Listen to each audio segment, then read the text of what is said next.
Hi friends, நம்ம இன்றைக்கி என்ன பண்ண போகிறோம்னா சாண்ட்விட்ச் தான். நம்ம ஏற்கனவே இந்த வீடியோவை அப்லோட் பண்ணியிருக்கோம். ஆனால் இன்றைக்கி பண்ணுற சாண்ட்விட்ச் கொஞ்சம் பார்க்கவே நல்லா இருந்தது. அதுக்காக நான் வெஜிடபிள்லாம் சின்ன சின்னதாக கட் பண்ணி எடுத்துகிட்டு மைனஸ் போட்டு ரெடி பண்ணி வச்சிட்டேன்.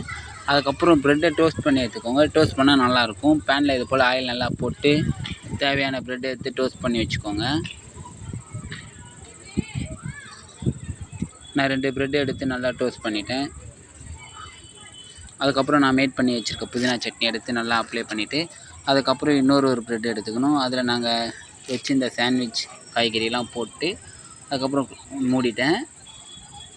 மூடி ஒரு தட்டில் வச்சுட்டேன். அதுக்கப்புறம் பார்க்கவே நல்லா இருந்தது. நானே டேஸ்ட் பண்ணி சாப்பிட்லான்னு சொல்லிட்டு மேலே கெச்சப்லாம் போட்டுக்கினேன். இது போல் சாண்ட்விட்சை நம்ம வீட்லேயே ஈஸியாக செய்யலாம். நீங்களும் ட்ரை பண்ணி பாருங்கள். டேஸ்ட்டும் சூப்பராக இருக்கும்.